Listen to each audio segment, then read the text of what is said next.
Are you good at generating leads, but you can't get them to sign on the dotted line? Today's episode may be the most important motivational momentum you'll watch all year.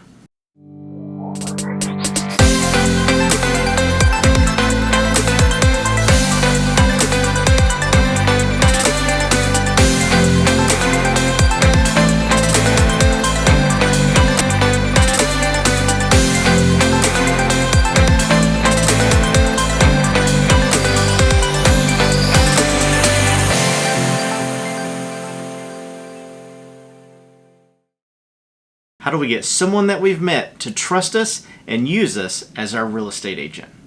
Let's listen to Matt talk today about the consideration phase. This is what a lot of people are thinking. This is what a lot of people are worried about. This is what a lot of people in the real estate industry are concerned about. That's why you have to look at this as an opportunity. You have to do something about this. If you want your business to get better, you know that this is what's going on. You have to have conversations with the people that you know, the people that you bump into, the leads that you're having conversations with, and you have to make sure that they understand what the path forward is.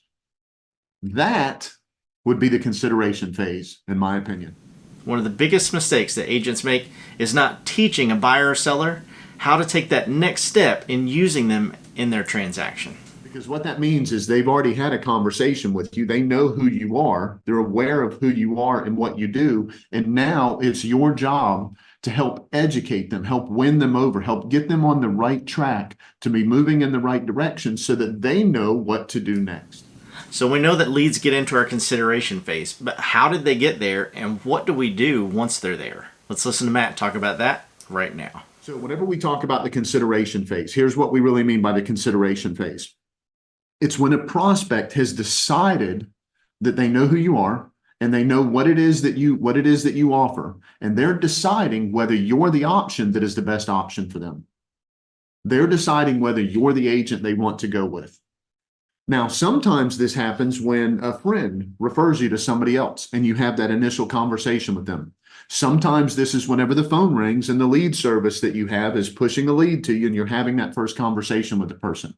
Or sometimes you've had a conversation 3 or 4 times with somebody over a 2-year period, and now they're getting serious about it, and they're really considering whether you are the option that they want to work with. Now, you should have all of your leads inside of a database. If you don't, turn this off right now. Everybody watch it till the end. Then immediately start getting your leads into a database. Once they're there, you have to have them categorized. Who's in the awareness phase? Who's in the consideration phase? Who's in the decision phase? Matt's going to tell you right now why that is so important. Everyone in your database, you should know whether they are in the awareness, the consideration, or the decision phase. Everyone. You should know what phase they're in as part of your conversations with them. When you start to talk to somebody, when a lead comes in, you should be able to understand where they're at and how to move them forward.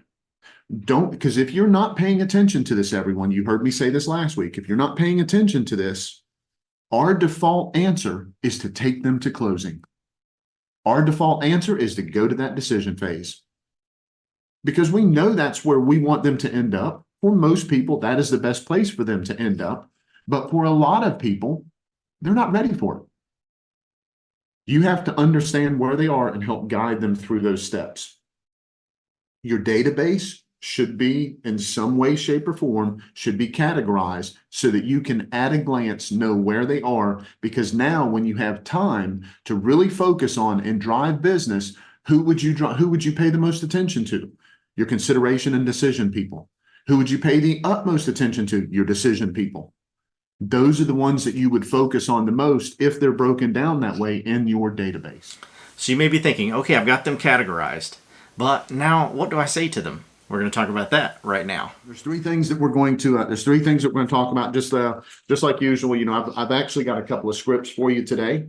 So I would consider these, they're written as a script. I would consider these a dialogue. I'm not going to go down a rabbit hole on this, but here's the difference. This is the main line of thinking that you need to have. If you do not know what to say when we're talking about taking people from consideration to the decision phase, you need to memorize this. If you have a decent idea and you're an experienced agent and you've already done some of this and you've kind of worked through it with some people, then take some of this and make it part of your dialogue. If you want those downloads that Matt was holding up inside of that mastermind, I've put a link to them down in the description below. But before you grab those, let's take a look at the 3 steps that Matt's going to be talking about today about how to get someone from the consideration phase into that decision phase. One is get them to compare possible results. You can write that down. We're going to talk about it in just a second. You're going to offer personalized solutions. That's the second part. And the third part is create consistent communication. We're going to talk about how you do all 3 of those things. All 3 of them, if you help people as they're in that consideration phase and you start working on that, it will move them, listen to me carefully, to the decision phase. If you work on all 3 of those and you're effective in all 3 of those, it will take people out of considering whether you're the right choice for them, and it will help them decide whether you're the right choice for them. So he mentioned it briefly just a second ago, but let's deep dive into step number 1, which is comparing possible outcomes. So the first one is compare possible results. Here's what I mean by compare possible results. Talk to them about the outcome, okay? So sometimes the outcome is you asking them questions. Okay. And whenever I say you asking them questions, let's say that you get somebody walks into an open house and you just bump into them for the first time and you meet them and you start having a conversation with them and things are going good because they've met you. They're aware of who you are. They know what you do because they're standing in the open house and you had the chance to say, well, I work in this neighborhood. I've sold a lot of homes in this neighborhood or whatever the deal is. Now they're in that consideration phase. When they're in that consideration phase, you want to compare possible outcomes for them. You want to have the conversation and say things like, I'd love for the transaction to go smoothly for you. Tell me, have you ever been through a real estate transaction that didn't go smoothly? And it's gonna pop in their head and they're gonna say, no, or it's real estate, right? Yes, no, or maybe, accept, decline, or amend. So if they say yes, say, tell me about that. What went wrong? And they're going to talk to you about what that went wrong. So now they have said this did not go the way it was supposed to. I did not like this. I am telling you that that's the case. And it gives you a path forward to discuss with them how they can get the result that they want to get so they don't have another transaction like that. 2 big things to focus on in these conversations. Okay, there's going to be a lot of other things that you will be able to, especially as you start to personalize it. But I'm going to give you 2 main ones, and these are what the scripts are focused on, okay? One of them is convenience. The more times someone has bought and sold, the more focused on convenience and professionalism they're going to be, okay? Because they have experience of what went wrong, and they've heard other people what went wrong, and they've dealt with crappy agents and all of that, okay? So that's one, is the convenience. The second one, this is the one that we all kind of lean to, okay, on a regular basis, but I'm gonna phrase it in a way that I want to make sure that you begin to phrase it in. It's about the finances, but please start talking about equity with people. Okay, so everyone, I assume everyone has heard the phrase before. You make money when you buy real estate. You realize it when you sell real estate. So we know some of the obstacles and some of the struggles that they've had in past transactions. Now, how can we make sure that those things, number 1, don't happen with you, but number 2, you use them to create a personalized solution that helps build more trust with you? Here's the second thing that we make sure that we do. We offer a personalized solution. And what I mean by a personalized solution, first of all, in order to offer that, we all know what we have to do first is we have to listen. So when we're offering those results, we want to make sure that we're asking questions so that they are telling us about what they're trying to accomplish. So here's what I would urge you, and I want to be really careful about how I say this part. So please hear all of this. Do not hear some of it. Please hear all of this. You need to have a plan for what you're going to talk about and how you're going to communicate with someone. 100% you need to have a plan, and you need to be thorough about what your plan is, and you need to have an understanding, and you need to have an outline in your head of where you want things to go. You need to have an idea of how you want things to move to get them through these different phases, okay? But you don't want to have so structured of a plan that you don't listen. Very early on, I bumped into somebody in real estate that, man, they could talk themselves into a transaction, and they met no strangers.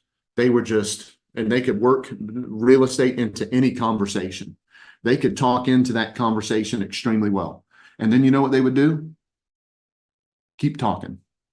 And they would motor right out the other side of that transaction. Eventually, by the end of that conversation, the person that they had just built this rapport with, had just started connecting with, had just started, getting engaged and convincing that person they might be the right person to help them. I would stand there and watch this person continue to talk until the other person was turned off. Anybody ever seen that happen before? Hey guys, I want to interrupt this video for just a second to, number one, thank you for watching our content. I really hope that it helps. Number two, let you guys know that if you want further help, we have group coaching and masterminds every single week, the most amazing CRM on the market for real estate agents, and the support that will absolutely help you hit your goals. So if you want to know the absolute easiest way to generate leads, move them from awareness to consideration to decision, all through an automated process, make sure you check one of the links in the description below. I'd absolutely show you how we can help you do exactly that. We want to make sure that we're good at building that rapport and we're good at getting that conversation started, but that our agenda and our objective and our outline is not more important than what they are trying to accomplish. When they start to tell us what they are looking for, shut up. Just shut up. Just stop talking. Start listening and go 3 deep. When I say go 3 deep on that, everybody probably knows what I mean, but that means when they answer a question, ask another question directly related to the answer they just gave you. When they answer that, ask another question directly related to what they just asked. Usually on the third one, they'll tell you the truth.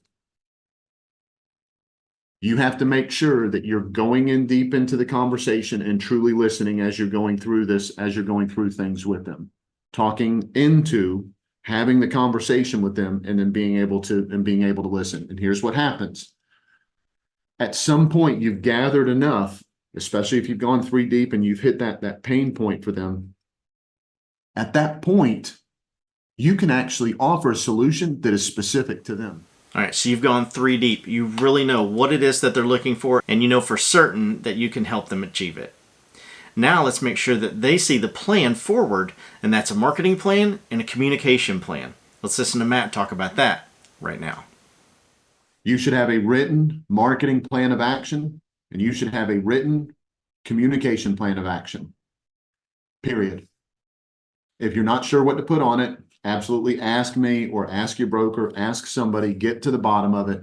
But that should be something that they get, that is verifiable with them, and that you can go back to later and say, I told you so, for lack of a better way of putting it. That gives you that, it gives you that leverage to be able to say that. Now I'm going to, let me hit on a couple of things, because all 3 of you, that's fantastic insight. I love it. Even if things are selling quickly, you have to discuss your your marketing plan of action and your communication plan. And here's the reason why: because other people aren't doing that. They're coming in and telling them it's going to sell quickly. Let's focus on the price. Let's focus on the commission. I'm going to do a couple of things here. When can I get the sign in the yard? And they're doing those quick, easy things instead of talking about the what if. This is your plan to look and be better than other agents. Don't shortcut it just because you think you might be able to with this house. I'm going to urge you to make sure that you have those conversations with them, and you point out that other people maybe aren't having those conversations. So that was an amazing mastermind with agents from across the country. Now let's listen to a few clips from our podcast where Matt talks about how to build trust by being competent. Yeah, so I kind of hinted to it just a second ago. Whenever it comes to the consideration phase, trust is absolutely paramount, okay? And so in order for them to be able to trust you, to help them through the rest of what's going on with their decision, and even after the transaction, even after it happens, them continuing to have a relationship with you, the communication has to be clear about what it is that their problem is and how your solution can help solve that. So if you're talking to someone that's contemplating selling their property, as an example, and you don't portray any type of, when they're considering using you or not, if you don't portray any type of competency and being able to get their property sold, you know what they're not going to do? They're not going to sign a listing agreement with you. They're not going to put you to work. Or if they do put you to work, even worse, the whole time they're second guessing everything that you're doing because you didn't come across in your communication with them as being confident, which of course is created by competency. So you've built that trust through competency. Now it's time to clearly communicate the path forward. Yeah, so we want to, as much as possible, we want to educate them on the process. I've mentioned that a couple of times, right? But in order to do that, you really have to understand first by listening what it is that they're having an issue with, and then setting an expectation of how you're going to solve that problem. It's not just enough if you don't have a relationship with somebody to say, "Oh, don't worry, just trust me, I've got this. Just trust me, and I'm going to take care of it. You don't have to do anything. Just sign the paperwork, just buy." Trust me, I'm a doctor. That's right. Nobody wants to do that, right? Right. And so what you have to do instead is you have to set an expectation, and you do that through clear communication, right? Yep. And so you're listening carefully, you're figuring out exactly what the issue is that they're having, you're figuring out the problem, and then you're saying, hey, this is the expected outcome, but you're also, so not just, a lot of times I think that's where people kind of get stalled out, right? So they're having a conversation, the person tells them what they're trying to accomplish, the seller says, hey, I really need to be, in Texas by August, and you're like, oh my gosh, I can get you to Texas by August. And then it stops there, and you start going into that sales process. You start going into that decision process. All you got to do is, let's get to work and, get the paperwork signed, and we can get it in the MLS and do all these other things that we need to do. And you kind of skipped over that part where it's setting that trust building expectation. We talk about this all the time. You need those I told you so moments. Okay. Yes. And whenever I say I told you so moments, I don't mean you're throwing it up in their face and going, hey, I told you so, nanny, nanny, boo boo. That's not what we're talking about. But what we are talking about is you saying a certain thing is going to happen.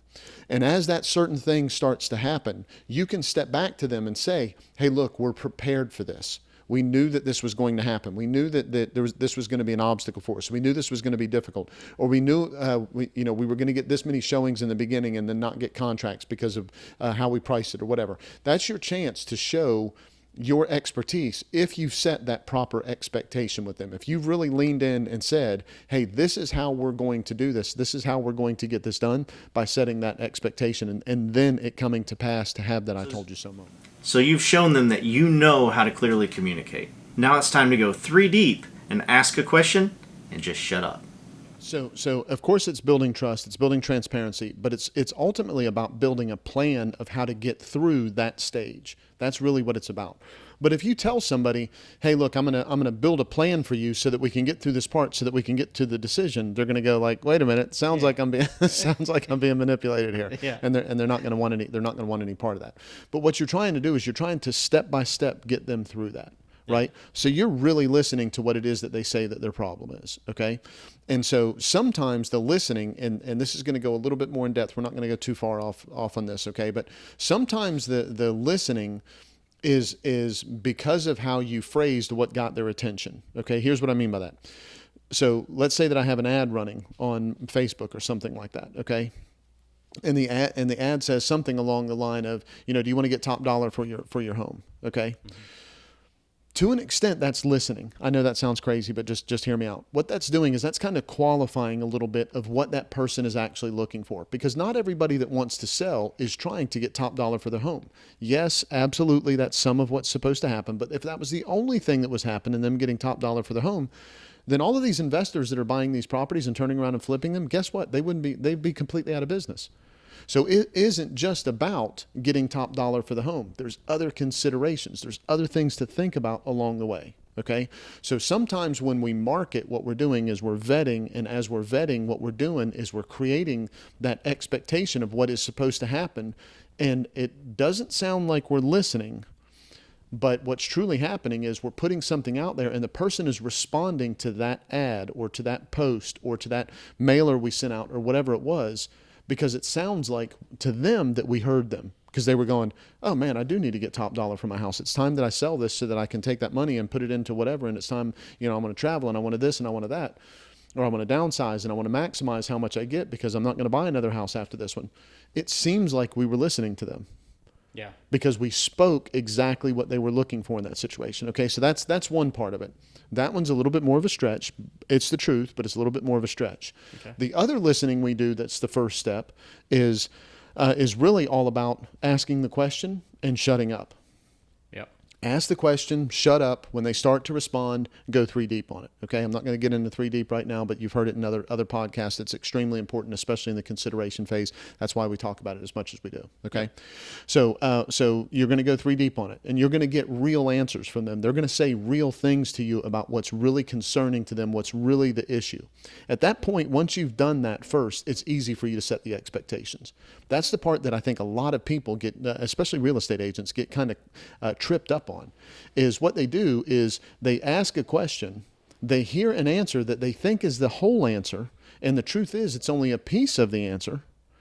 And so they start putting together a plan and setting expectations and talking to the people about that, instead of going 3 deep, really listening to what the problem is, and then solving based on what that true in-depth problem is.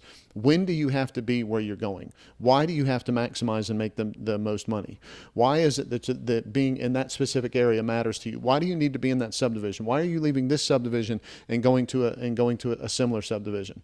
All of those things are things that you really have to get to the bottom of. Don't just say, "Oh, you need to move? Well, I can help you move and I can get your house sold." Because the next person is going to come in, listen a little bit more carefully, create a little bit better of a plan, and they're going to go with that person regardless of what that person's charging. Hey, thanks so much for spending this time with me again this week. As always, Brokers Open Podcast, powered by Prime Real Estate Coaching. It's not just about opening the door to more opportunities. It's about closing more transactions.